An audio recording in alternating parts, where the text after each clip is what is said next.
Bom dia, investidor. InfoMoney na Bolsa está começando nessa segunda-feira, dia 18 de janeiro de 2016.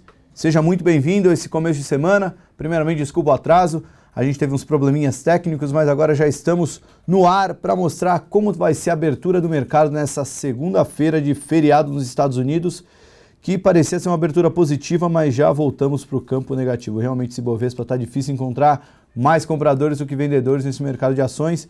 Vamos falar dos principais eventos que vão agitar essa semana e também da pauta do InfoMoney TV dessa semana, que está especial. Bom, para começar, vamos passar rapidinho, dar uma olhada no Ibovespa. Nesse momento, queda de 0,01%, praticamente estável, 38.563 pontos.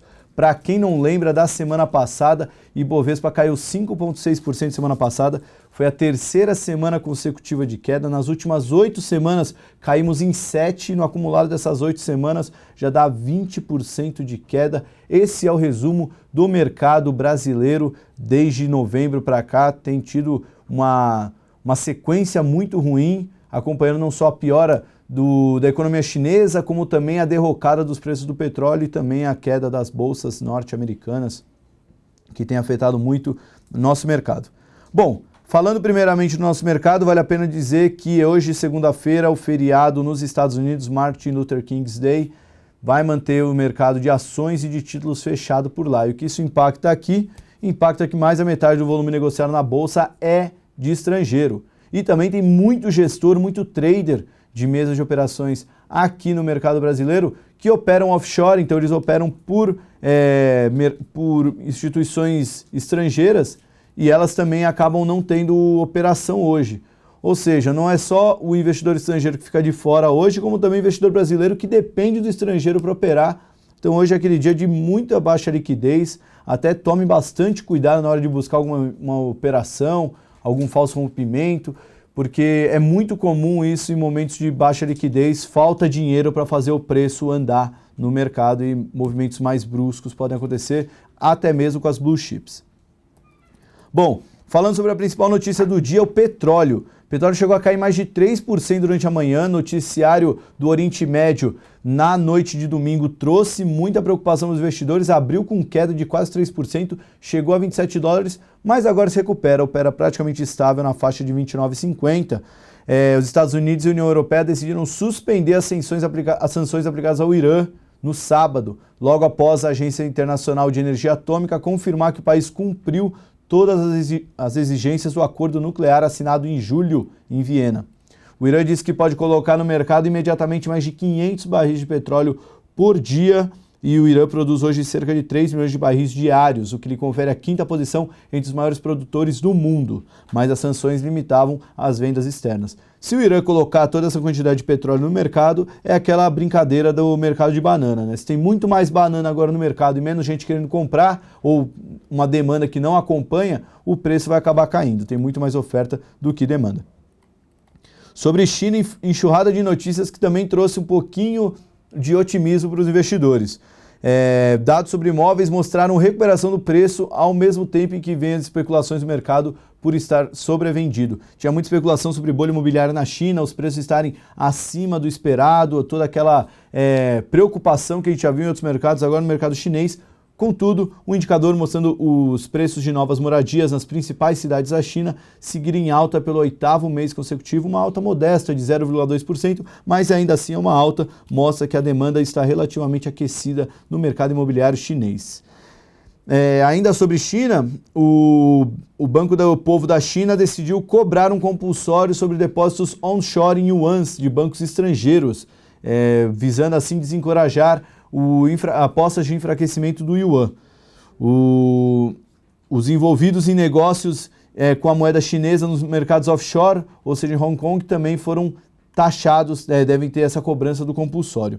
O compulsório será elevado ao atual patamar de 0 no dia 25 e ainda não foi informado para qual patamar irá, mas para a maioria dos bancos chineses o compulsório é de 17,5%. Ou seja, há uma diferença bem grande entre o compulsório cobrado onshore para o compulsório dos bancos chineses. A moeda da China já caiu cerca de 5% desde agosto. Embora muitos analistas esperem um enfraquecimento maior, as autoridades não têm permitido que a moeda se desvalorize muito rapidamente. Bom, passando agora para o Brasil, Toda segunda-feira a gente tem aquele boletim Focus divulgado pelo Banco Central. Mais uma vez ele mostrou um PIB mostrando queda em 2016, pelo menos o dessa semana foi igual ao da semana passada, espera uma queda de 2,99%, mas para 2017 foi elevada a projeção de crescimento para a economia. Semana passada já estreou essa projeção com um PIB de alta e agora essa projeção foi elevada de 0,86% para 1%. A projeção para 2017, economistas relativamente otimistas para a economia brasileira em 2017, vamos ver até quando que isso se sustenta, né? Lembrando que no final de 2014 as projeções para 2015 eram positivas e fechou em queda, e a gente está vendo a mesma coisa agora para 2016, no começo de 2015 as projeções eram otimistas para esse ano e agora já viraram para queda. IPCA foi elevado de 6,93% para 7% em 2016, e para 2017, 5,2% para 5,4%. Para 2017 a gente está dentro da meta, mas está distante do centro da meta que o Banco Central disse que almeja para o ano que vem. Selic estável em 15,25% para 2016, atualmente ela está 14,25%. E para 2017 foi elevada a projeção de 12,75% para 12,88%. Só para deixar claro, esse 12,88% não é uma Selic projetada exatamente 12,88%, é a média para o ano de 2017.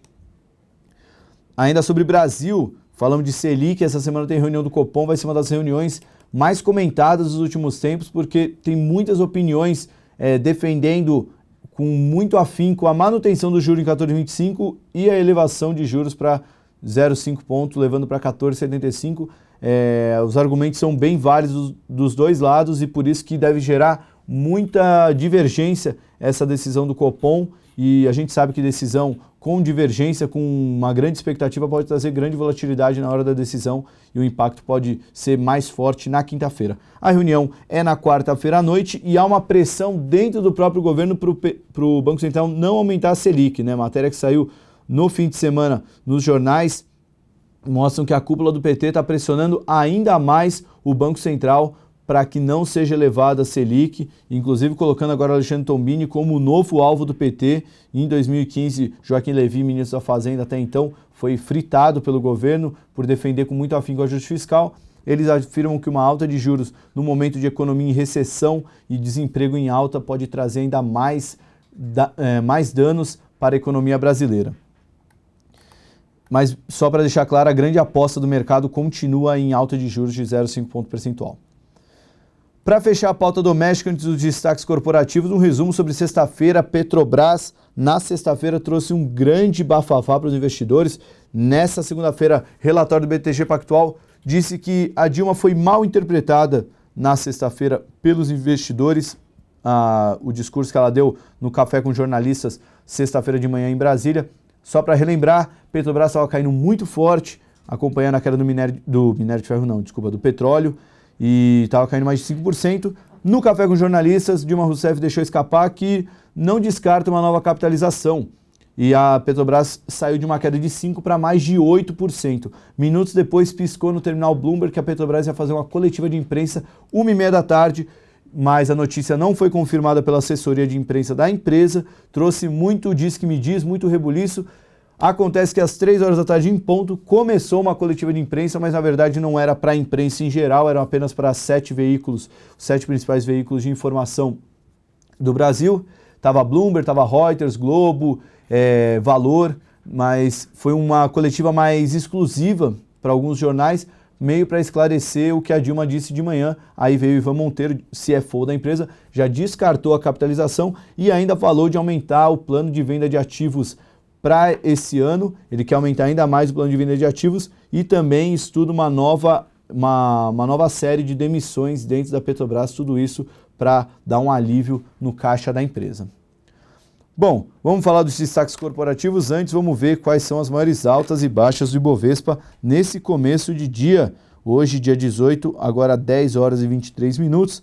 A gente vê o Ibovespa virando para a queda, a gente chegou a subir de manhã, já está agora a queda de 0,37%, operando abaixo dos 39 mil pontos, agora abaixo até dos 38.500 pontos. Na mínima do dia, chegamos a 38.405 pontos. Vamos ver se o Ibovespa deve se manter assim ou não. O grande problema é que hoje, pela falta de liquidez, movimentos mais bruscos podem acontecer no mercado. Agenda vazia, vencimento de opções e falta de investidor estrangeiro é uma bela combinação para um dia bastante volátil, sem uma definição clara de tendência. Bom, na ponta de baixo, Petrobras aparece caindo mais de 2,5%, maior queda do Ibovespa no dia. Mesmo com o petróleo se recuperando lá fora, a Petrobras cai bastante. Uma enxurrada de notícias sobre Petrobras. Vamos passar aqui rapidamente. Primeira informação do Globo. O Conselho de Administração da Petrobras decidiu fechar de vez, no dia 31 de março, a refinaria de Nansei, erguida na ilha de Okinawa, no Japão. A coluna destaca que a compra da refinaria foi aprovada em 2007 e teve influência do ex-diretor internacional da Petrobras e hoje relator da Lava Jato, Nestor Cerveró. Ainda sobre a Petrobras, a Brookfield e um grupo inglês estão entre os potenciais favoritos para comprar a fatia da Braskem, que a Petrobras detém.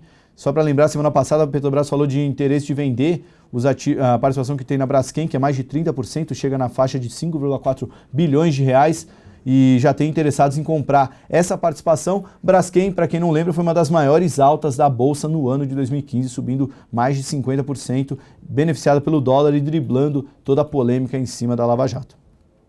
Ainda sobre Petrobras, destaque para a notícia do jornal Estado de São Paulo de que o PP teria desviado 358 milhões de reais. Isso mesmo, 358 milhões de reais foi o que o PP conseguiu desviar de propina da estatal entre 2006 e 2014. Os principais operadores dessa maracutaia financeira foram os ex-diretores de abastecimento Paulo Roberto Costa e o doleiro Alberto Youssef.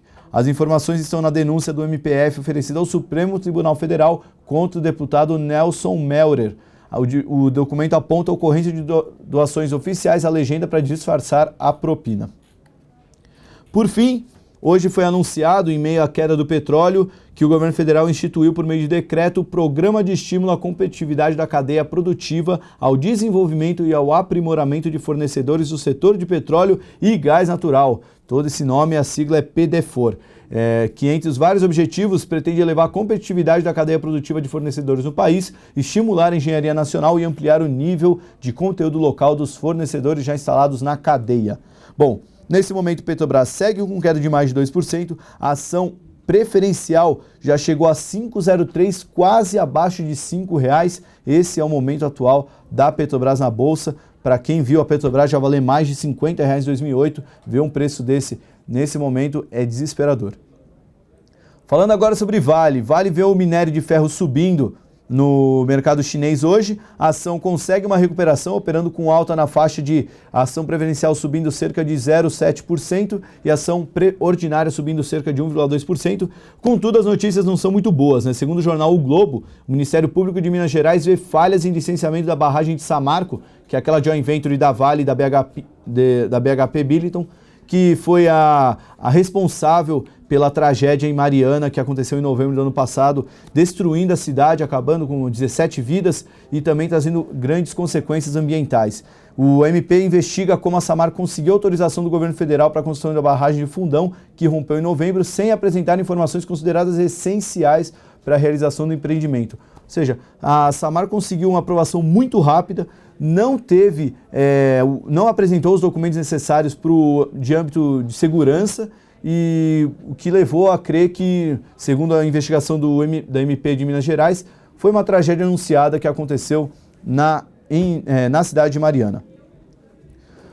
Notícia ainda negativa para a Gol. Vamos ver como é que está a ação da Gol nesse momento, uma das piores ações da Bolsa nos últimos tempos, agora consegue operar estável. Os títulos de emissão dos 325 milhões de dólares com vencimento em 2022 emitidos pela Gol já despencaram 62% no ano passado. E mesmo com caixa suficiente para cobrir suas obrigações financeiras esse ano, a empresa continua sofrendo com a queda na demanda por viagens aéreas, tendo em vista a piora na recessão do Brasil. Além disso, ela tem uma dívida em dólar muito alta, tanto pela emissão de dívidas como pelo preço do petróleo ser lastreado em dólar. Então a depreciação do real frente ao dólar acabou impactando muito forte a dívida dela. Inclusive, há quem diga que o mercado já precifica um default da empresa, por isso que a ação não para de cair, mesmo com o petróleo caindo, que diminuiria os custos da empresa, ela não para de cair, e até mesmo a Smiles, a boa empresa Smiles, acaba sofrendo com isso na bolsa também, caindo muito forte. Só para lembrar, a Gol em 2015 chegou a cair mais de 80% e nesse ano, vamos pegar a queda da Gol nesse momento, no acumulado de 2016, Nos poucos dias de 2016, a Gol já cai 49,5%, desempenho desesperador da Companhia Aérea Brasileira. Bom, fechando a pauta, vamos falar de Banco do Brasil. O Previ, Fundo de Pensão dos Funcionários BB, fechou 2015 com um déficit de 13 bilhões de reais, apurou o Globo. Notícias sobre concessionárias, a CCR aprovou a fiança para emissão de 1,25 bilhão de reais da controlada CPC. Ainda sobre o setor, destaque para a notícia do Valor, que pode mexer com os papéis da Ecorodovias e da Triunfo. Segundo o jornal, algumas concessionárias podem superar em 30% em 2016 o reajuste em meio às novas regras do setor. Vamos ver como é que Ecorodovias está reagindo no mercado hoje, subindo apenas 0,25%. A Triunfo, vamos ver se está subindo mais forte, 2,44%. Ainda sobre a CCR, os americanos estão de olho na compra da Sem Parar, empresa que tem a CCR como uma das acionistas. A ação da CCR sobe 0,88% nesse momento. Cyrela divulgou dados pré-operacionais. Nesse momento, as vendas de imóveis caíram num ritmo menor do que os lançamentos no quarto trimestre e no acumulado do ano, refletindo a estratégia da companhia de redução de estoques. Com isso, os lançamentos caíram 66% no quarto trimestre para 760 milhões de reais, enquanto as vendas recuaram 55% para 844 milhões de reais. Falar agora de recomendações. Bradesco elevou a recomendação das ações da Múltiplos, que passou de underweight, que é o similar à venda, para neutra. O preço-alvo foi elevado de R$ 36 para R$ 38 reais. Mesmo assim, os analistas apontam que iniciativas ambiciosas compensam o ano difícil que a empresa deve ter. Ainda sobre recomendações, o BTG Pactual revisou as estimativas para as incorporadoras do setor de construção no Brasil, que são Lopes Brasil e Brasil Brokers, assumindo um cenário mais conservador para a venda de imóveis e avaliando que acreditar em uma recuperação das vendas parece muito otimista dado o cenário macroeconômico. Com isso, eles mantiveram a recomendação neutra para ambos os papéis e cortaram o preço-alvo em quase 50%. Da Lopes Brasil, o preço-alvo caiu de 7 para 3,60 e para Brasil Brokers de 3,70 para 2,10. Bom, para finalizar, um destaque de alta do Ibovespa, a Sabesp. Vamos pegar aqui só ver quanto que a Sabesp está subindo nesse momento no Ibovespa. Agora 10 horas e 36 minutos, a ação sobe 3,33, maior alta do Ibovespa. Nessa segunda-feira, segundo informações da Folha de São Paulo, ela suspendeu obras de esgoto para priorizar investimentos em água. Além disso, segundo afirmou o presidente da companhia, Gerson Kaelman, para o Valor, a companhia estuda aumentar a tarifa dos consumidores de renda mais alta, incluindo a indústria, para garantir investimentos necessários para aumentar o número de famílias atendidas pela tarifa social. O estudo deve ser enviado à Arcesp ainda esse ano. Segundo ele, os incentivos à redução de demanda, como bônus e tarifa de contingência, têm seu fim atrelado à volta dos níveis de Cantareira à normalidade. A ação, nesse momento, é a maior alta do Ibovespa. Ibovespa agora caindo 0,37%, predominantemente em queda. A gente vê entre as maiores altas siderúrgicas e Vale também subindo entre 2% e 1%. Smiles tenta subir mesmo com mais uma queda da Gol. Na ponta de baixo, Metalúrgica Gerdau mais uma vez. Petrobras caindo forte. TIM voltando a cair muito forte, 2%, já acumula queda de 15% no ano. Toda a novela entre a fusão da Oi e da TIM vem dando o que falar e vem afetando o preço das ações. Ultrapar volta a cair 2%, Ambev voltando a cair, operando já abaixo de 16,50, a ação já cai 8% no ano, até as boas empresas na Bolsa estão caindo nesse momento. Só para dar uma fechada aqui, nesse momento apenas Raia Drogasil sobe 7% no ano, tirando Raia Drogasil é CETIP subindo 1,6% e Multiplan subindo 0,8%, do resto as 58 ações de Ibovespa em queda no acumulado do ano, destaque para Rumo que cai mais de 50% no ano. Bom, terminou Informando na Bolsa, já deixa o convite agora para o Comprar ou Vender, hoje 2h30 da tarde. O Flávio Conde falou que vai trazer o Roberto Dumas, que é um economista especialista em China, para falar tudo o que está acontecendo na economia chinesa e quais os impactos que isso deve trazer no nosso mercado brasileiro. E também a gente vai fazer aquela análise das ações para comprar ou vender nessa semana, atendendo os pedidos de vocês. A pauta de hoje é ações de qualidade, como encontrar essas ações de qualidade na Bolsa nesse cenário de queda. Eu me despeço aqui, tenham todos uma boa semana e até amanhã com mais um Informando na Bolsa. Até lá!